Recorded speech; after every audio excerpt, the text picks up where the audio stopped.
dan juga dari pihak dua dulu. Apakah butuh waktu atau sekarang untuk bagaimana? Silakan aja Pak anak dulu. Silakan dulu.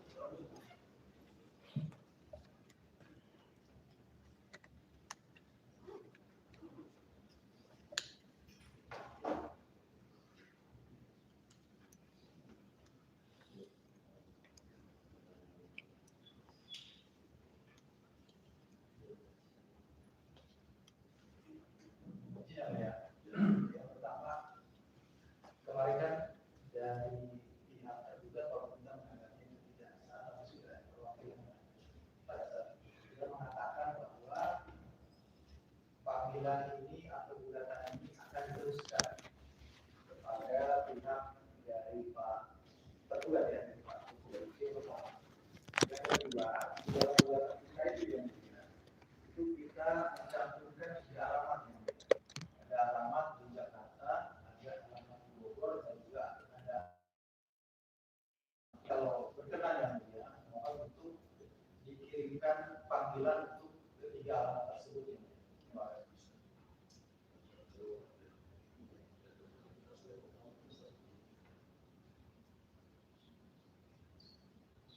Dan ini satu lagi yang mulia bahwa gugatan kita diajukan sebelum yang bersangkutan meninggal.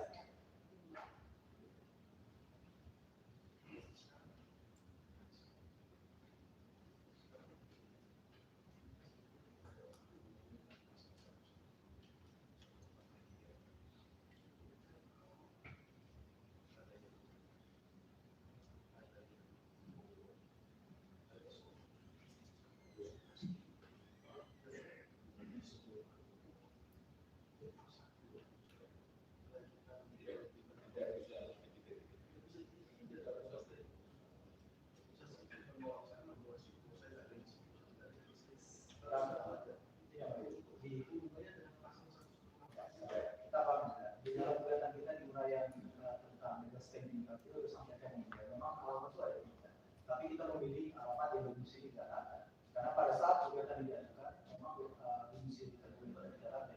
Sekarang faktualnya dan pengetahuan umum bahwa Pak Jokowi ya, yang saudara maksud sebagai tergugat sudah ya, dan tidak bisa di dalam gugatan mencantumkan beberapa alamat ya, salah satu bicara tegas gimana dipilih ya, ya dalam gugatan kita dipilih ya, di dalam uraian desain kita memilih satu alamat yang dikatakan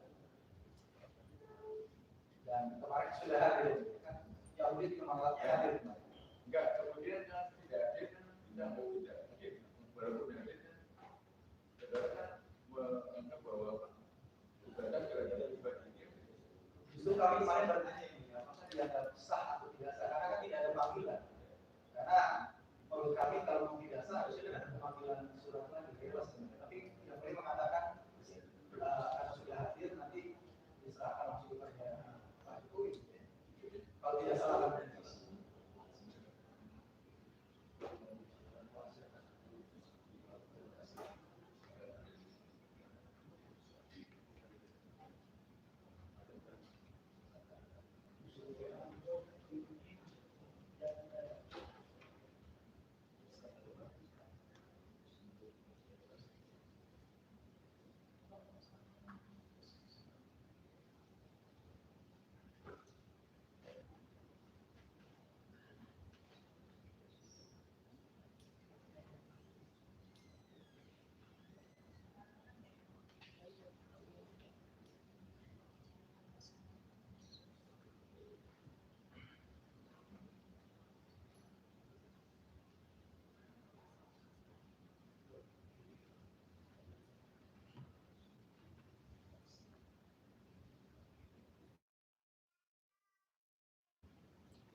salah juga ya, perhatikan alamat ini kan ada 3 memang ya.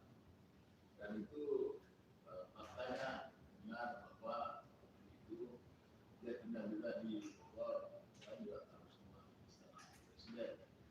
Dan di sini istana negara juga ya. Kemudian ketiga Solo. Ya. Sekarang setelah berakhir masa jabatan, dilantik presiden baru, maka pada petang hari itu juga akan dilakukan mereka langsung tinggalkan Jakarta, menyatakan tinggal di Solo.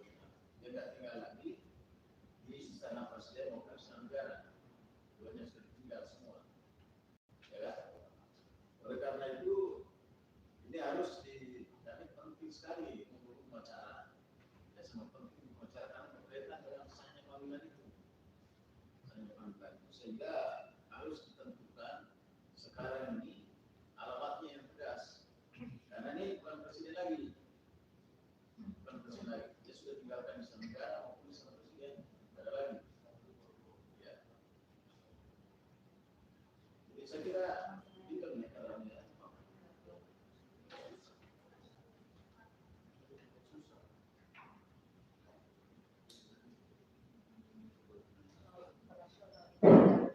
Izin yang mulia. Pada agenda sebelumnya kita ketahui bersama dari Kementerian Ketenagakerjaan itu sudah menunjuk stafnya untuk hadir, dan di mana faktanya gugatan itu tidak ditajukan kepada Sesnek tetapi kepada Pak Jokowi. Artinya beliau secara pribadi sudah menerima dan mendelegasikannya ke bawahannya dalam arti menteri.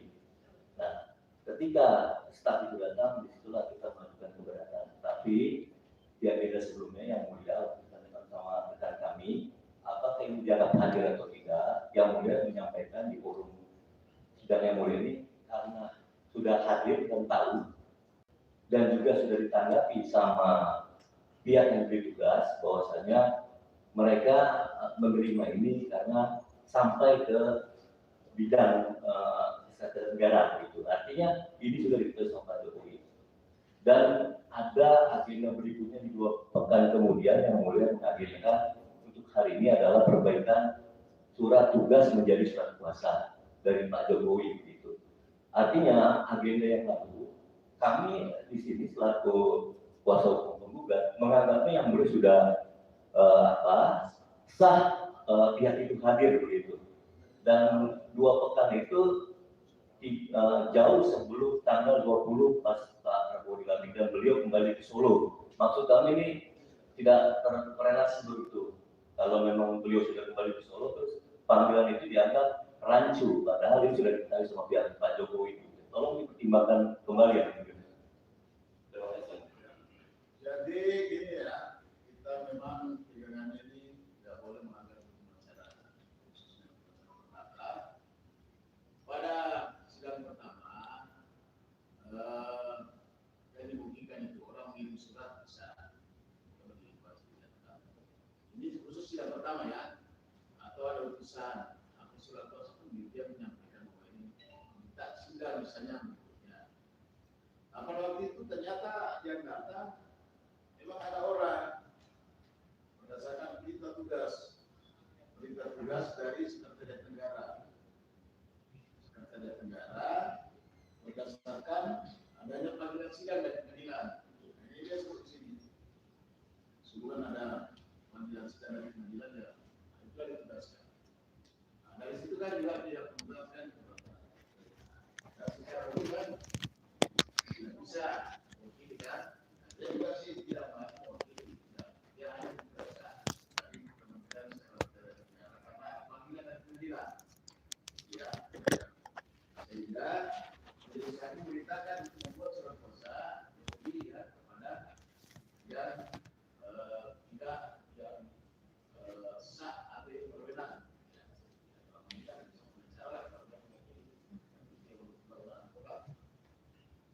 Ternyata ini tidak ada. Nah, masalahnya ini dia berakhir sebagai presiden. Berakhir presiden dia tidak tinggal lagi di istana negara. Dan di istana presiden di Bogor juga tinggal seperti yang disebutkan di gugatan ada 2 alamat ini. Yang ada ada ini hanya yang benar ini Solo Jawa Tengah. Solo Jawa Tengah ini. Nah ini harus ke sini dia domisilinya. Secara umumnya di situlah panggilannya itu. Karena ini sangat prinsip sekali dalam hukum acara, alamatnya harus jelas untuk melakukan panggilan. Sahnya mereka nanti ya kan panggilannya harus sampai ya. Di situ masalahnya. Ya, sementara kita sidang ini dia berakhir masa jawabannya presiden ada tinggalkan di sana presiden nasional negara. Ada lagi. Salah di situ. Ya, jadi kembali ke anunya aja supaya bisa efektif gugatannya. Ya, saya kira harus terpenuhi dulu prosedurnya masalah ini.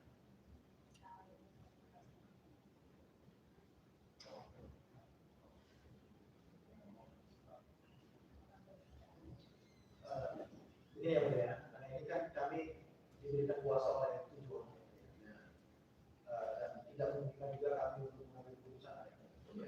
Ya. Jadi apa yang tadi yang mulia sampaikan akan kami tuliskan kepada prinsipal, bukan musyawarahkan, dan nanti akan coba nanti mengambil sikap yang mulia setelah kami ketemu. Mohon izin kami diberikan waktu yang mulia. Kita waktu berapa lama? 1 minggu. Ya. 1 menit. 1 menit. Saya tambahkan sedikit saja. Kan sudah kan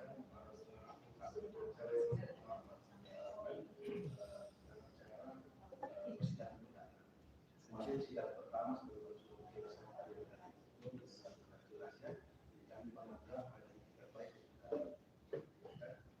kemudian untuk sidang hari ini sama sekali tidak ada apakah usaha atau kemasan sendiri tidak ada lalu ajaran kemudian harus mengerti lagi kepada kita sudah lebih dari bulan dalam pribadi kita harus panggilan itu pribadi beliau untuk besar itu jadi masalah ini kan sudah dibayar jelaskan oleh jadi saya rasa sudah berarti dan sudah kita lakukan konsultasi dengan sudah ya saya rasa sudah selalu saya rasa tahu tentang cara bagaimana panggilan sidang berikut dan ketegasan saudara untuk menyatakan sikap mengenai alamat terduga supaya pasti gitu ya. Ya, yang mulia, terima kasih. Memang atau kami boleh bertanya untuk panggilan kali ini apakah dipanggil yang kemarin saja atau ada surat panggilan real saja? Itu sudah hari ini. Ya, panggilan sekarang ini karena alamatnya kan sudah tidak di Jakarta lagi. Ada panggilan hari itu. Maksudnya kami kan kemarin bertanya, mohon maaf ini, kami kan bertanya kemarin apakah hadir beliau di atas sah, hadir itu menjadi panggilan sah. Karena kami melihat juga tidak ada panggilan surat panggilan relas kalau tidak salah untuk hadir pada sidang hari ini. Karena kan kalau tidak hadir kan dipanggil secara surat begitu ini. Karena tidak dipanggil secara surat, kami menganggap bahwa yang beliau menganggap sidang kemarin yang pertama jadi sah hadir gitu. Jadi menurut kami urusan masalah alamat tidak jadi persoalan lagi menurut kami menurut saya. Ini ya, saya luruskan itu. Saya tidak pernah menyampaikan kemarin ya pada apa namanya saya mengatakan ini ada urusan nah, ya karena kan bunyinya di mengajarkan dia ada utusan atau mengirim surat ya gitu. Utusan pertama dengan adanya utusan berarti kan dia sudah sampai panggilan ke dia membuktikan panggilan sudah sampai. Ada orang yang datang ini dia tidak memiliki kualitas sebagai kuasa dan dia tidak memiliki kualitas hanya surat perintah yang dibawa dari Kementerian Sekretaris Negara ini sehingga keberatan kan ya memang padahal kita secara hukum nggak bisa. Majelis saya diperintahkan untuk membuat surat kuasa kan gitu. Minta waktu kan, waktu tanya surat kuasanya. Ternyata sekarang nggak ada lagi. Nggak ada lagi yang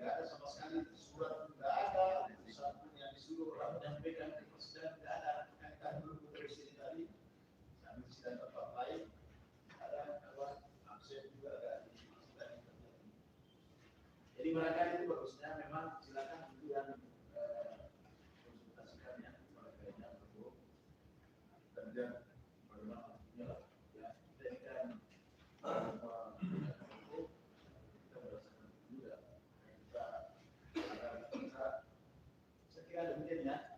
Tidak baik mohon izin kami waktu untuk koordinasi dengan kesepakatan. Satu juga ya. Insya Allah juga. Hari Selasa tanggal 29 Oktober sidang ditutup.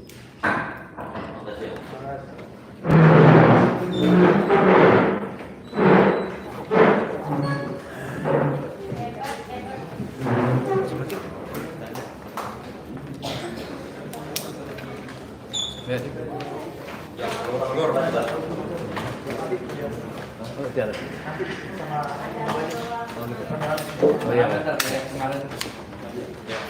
Ya, sama aja Om. Depan aja keluar. Luar aja. Bareng-bareng.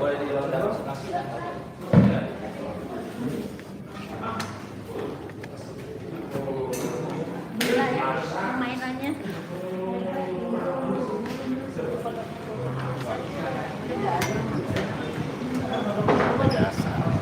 Siap.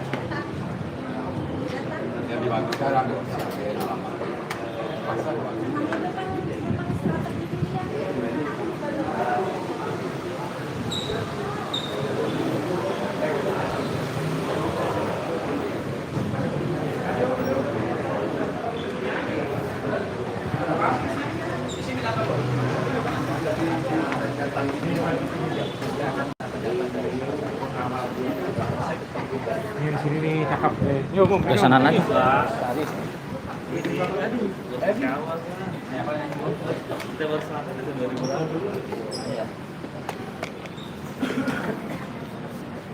Oh, sebelum di kantong aja.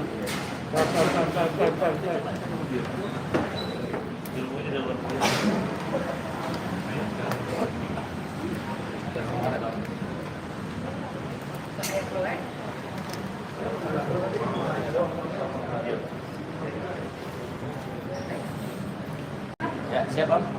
Ya, Om, kira-kira bagaimana Om melihat persidangan hari ini yang kembali ditutup?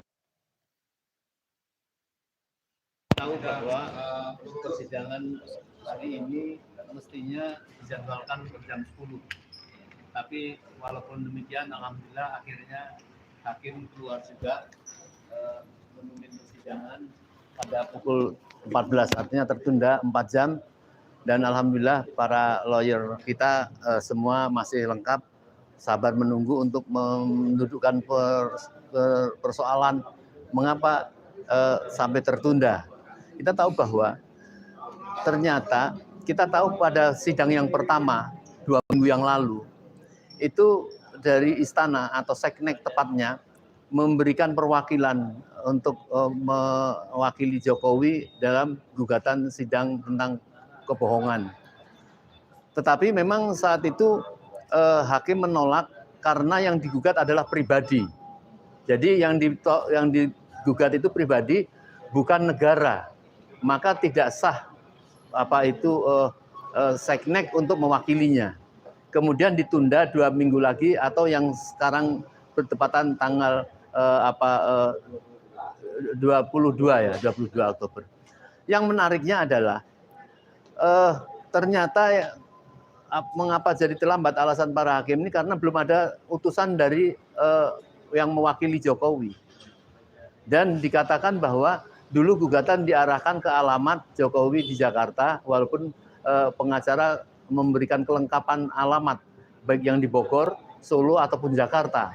Tetapi sekarang ini dikatakan bahwa hakim Jokowi sudah pindah tidak di Jakarta lagi, sudah di Solo.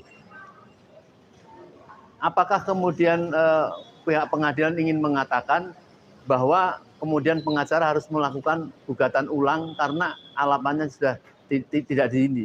Tetapi pertanyaan kita bagi masyarakat, bahwa undangan waktu itu gugatan walaupun bisa pada pribadi, tapi sudah diketahui oleh pihak seknek, artinya oleh pada negara. Mestinya setelah ditolak, negara kan atau Seknek dalam hal ini memberikan informasi kepada seorang warga negara yang bernama Jokowi yang sekarang sudah tidak jadi presiden. Mestinya disampaikan, karena itu alasan dia nanti untuk minta misalnya digugat ulang atau di alamatnya diulangi lagi gitu. Ini tidak ada seperti itu, tapi walaupun tentu PN mungkin mau melakukan secara dasar bahwa ya wewenang kita tidak ada sampai situ. Artinya gugatan mengapa dia tidak hadir sekarang ini harus dipertanggungjawabkan sendiri. Oleh karenanya tepat sekali bahwa nampaknya para pengacara karena tidak bisa mengambil keputusan langsung, harus berbicara dengan 7 prinsipal, tadi kebetulan tidak hadir semua kecuali saya, maka akan seminggu lagi berjanji akan memberikan jawaban atas pembangkangan atau kelalaian pihak Jokowi untuk tidak menghadiri seperti ini. Kalau koreksi dari kita tentunya, sebagai orang yang mengerti hukum, apalagi seorang presiden, tahu dia digugat, ya walaupun tidak secara formal belum di tangan, tetapi dari mulut ke mulut kan jelas itu sudah tahu. Kalau orang menghormati hukum, ya tentunya dia akan mengutus kepada utusan yang mewakili dia bahwa saya tidak bisa hadir di sidang tanggal 22 ini karena saya sedang proses pemindahan ke Solo, maka misalnya seperti itu. Tetapi seolah-olah tidak ada terjadi sesuatu. Ini bisa kita bayangkan bagaimana seorang presiden, ya, mantan presiden tidak mengerti kesadaran hukum, tidak menghormati hukum, dan bahkan mungkin dianggapnya eceh-eceh lah, ini apalah, gugatan-gugatan apalah, saya sudah nggak jadi presiden misalnya seperti itu. Nah inilah saya kira tantangan bagi para kita orang-orang hukum untuk mengusut dan untuk memperkarakan baru hal tentang pembangkangan atau pelecehan terhadap proses hukum ini. Tapi semoga saja cuma masalah waktu. Yang jelas tentu akan berkoordinasi antara pengadilan nanti dengan pihak Jokowi pada bulan-bulan atau minggu-minggu yang akan datang. Itu harapan kita.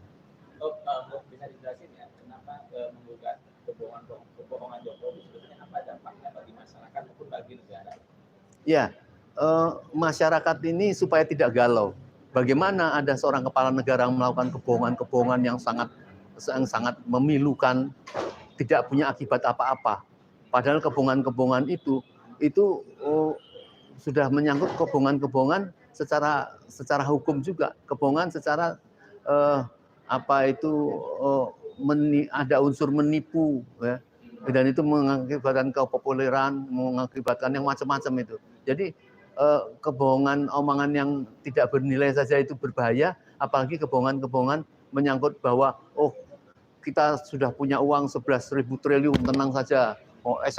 SMK seolah kan menjadi proyek negara, ya sudah banyak yang mesen. Masa yang seperti kayak gitu dianggap sesuatu permainan biasa. Saya kira tidak mungkin ya akan dilakukan oleh presiden yang punya akal waras ya. Kita berharap presiden yang akan datang tentu tidak terlibat dengan omongan-omongan yang sangat ya boleh dikatakan kurang ajar seperti kayak gitu. Nah, maka kami merasa punya, kita semua ini dibiarkan. Ini kalau saya mengatakan ini sebagai semacam fardu kifayah.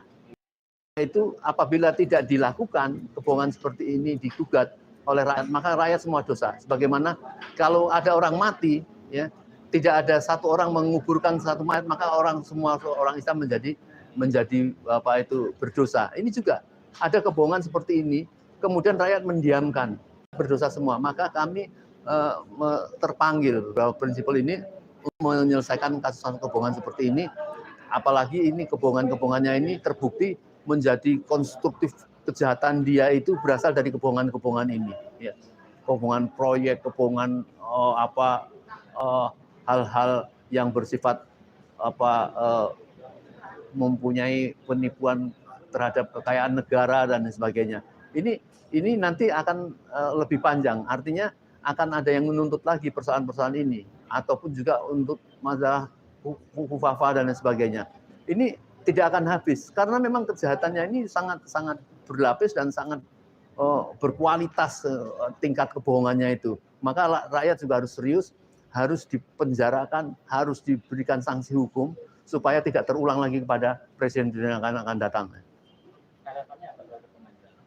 Ya, kami berharap seorang hakim, orang hukum itu tingkat intelektualnya sudah sangat tinggi sekali. Jadi jangan main-main kalau masalah hukum ini tidak ditegakkan, ini akan menjadi hukum itu tidak pantas disematkan kepada Indonesia menjadi negara hukum. Maka kita berharap jangan takut. Kalau para hakim dulu takut karena bagaimana presidennya begitu lalim gitu ya. Sekarang presiden itu sudah tidak ada. Apakah ketakutan kepada presiden seperti itu masih menghantui bapak para hakim pengadilan seperti ini? Maka hakim harus benar-benar, karena ini betul-betul diawasi Allah, ya, maka akan bertanggung jawab kepada rakyat, ya, bertanggung jawab kepada Allah yang telah menjadikan Anda sebagai penegak hukum. Ini ada kebohongan-kebohongan ini betul-betul harus ditegakkan secara hukum, dan proses persidangan kita lihat saja antara jaksa ataupun antara dengan pengacara ini untuk bisa menyelesaikan dengan dengan baik. Ya, terima kasih. Ya. Teman-teman semua, dengan salah satu prinsipal dari gugatan terhadap mantan Presiden Jokowi, kebohongan-kebohongannya Pak ya. Ya. Semoga apa yang beliau sampaikan dapat dipahami. Kita bertemu lagi pada kesempatan yang lain. Assalamualaikum warahmatullahi wabarakatuh. Waalaikumsalam warahmatullahi wabarakatuh.